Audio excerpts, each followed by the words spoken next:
going to present our research. Our research title was Financial Disability and its Relationship to Level of Classroom Engagement of Senior High School Students at Santa Ana Fishery National High School. This study examines how financial disability affects the engagement level of senior high school students at Santa Ana Fishery National High School, considering that financial hardship limits student participation, access to learning resources, and overall academic involvement. This study focuses on how student financial difficulties limit their classroom activities in overall in-school participation. We have two legal bases, the 1987 Philippine Constitution that stated this law guarantees every Filipino right to quality education, meaning financial difficulties should not prevent students from actively participation. Republic Act number 10588. This act promotes inclusive and quality education, supporting the need of assist financially challenged students so they can fully engage in classroom activities. These are our baseline data. The demographic profile contains the age, the student socioeconomic background, financial status, how student financial difficulties such as allowance, school fees, and transportation. The third one is classroom engagement. This basis will level of participation in class activities, discussion and group work. Support system. Existing programs or assistance in taking are being utilized by programs.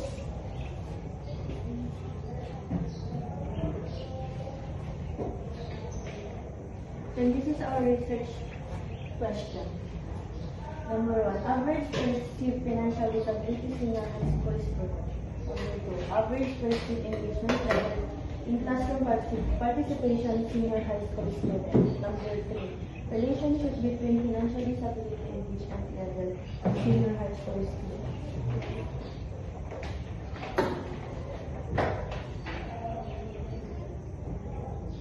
This measure the overall level of financial disability difficulties students experience, such as problems with allowance, school fees, transportation, and learning materials. Number 2, this identifies how actively students participate in class discussions, group activities, recitation, and other academic tasks. The number 3, this determines whether financial difficulties influence students, classroom participation, and overall involvement in learning activities.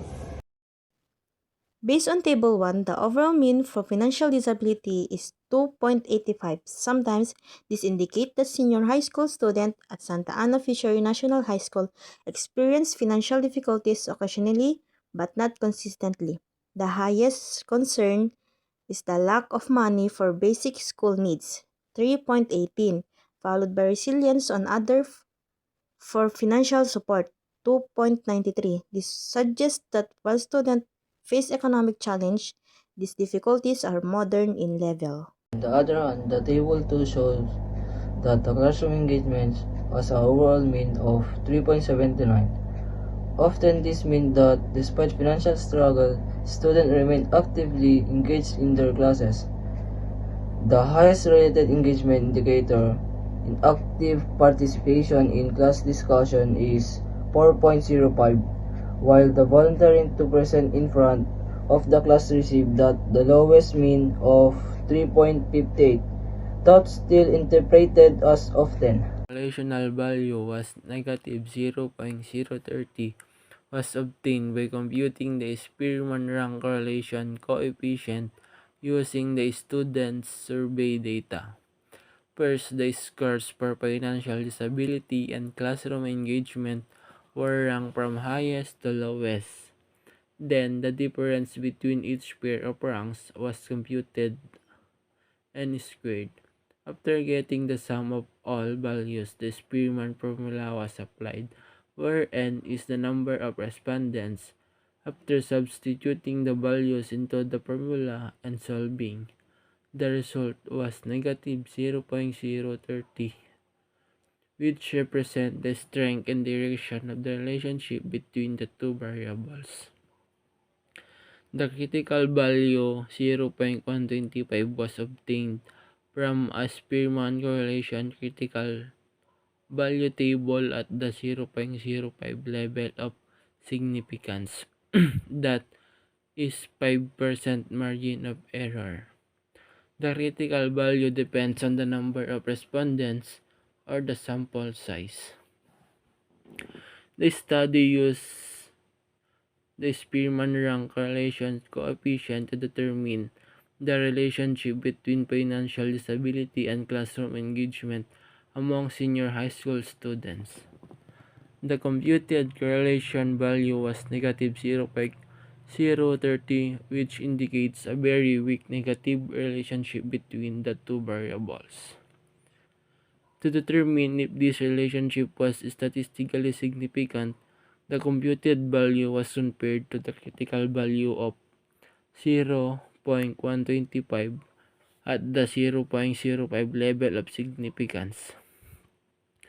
Since the absolute value of negative 0.030 is less than the critical value of 0.125, we accept the null hypothesis.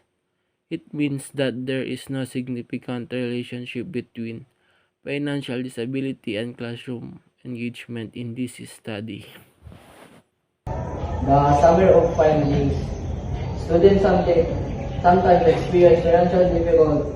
Overall mean 2.85, showing moderate economics challenge. Students often show strong classroom engagement. Overall mean 3.79, with high participation in discussion and consistent attention during lectures, while rostering 2% received the lowest yet still positive rating.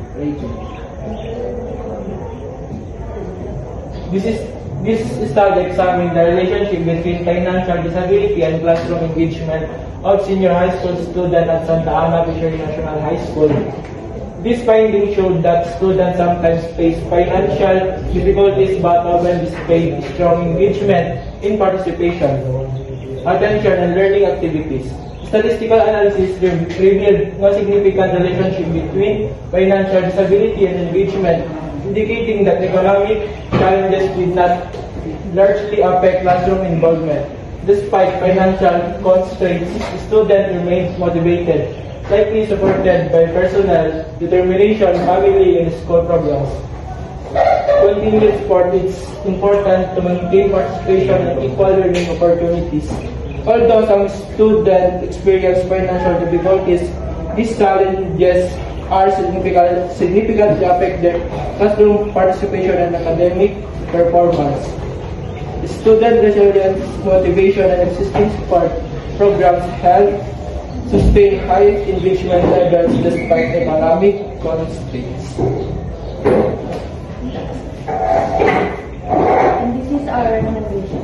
Beware of how financial challenges may affect learning and develop strategies to stay engaged. Teachers support financially disadvantaged students, which inclusive strategies that encourage participation. Parents provide emotional support and motivation to help children remain active in school activities. Future researchers use this study to explore socio-economic impact on engagement and related factors like resilience, support system, and access to technology. The recommendation aims to help students stay motivated, teachers support participation, parents provide guidance, and future researchers explore how financial and related factors influence student engagement.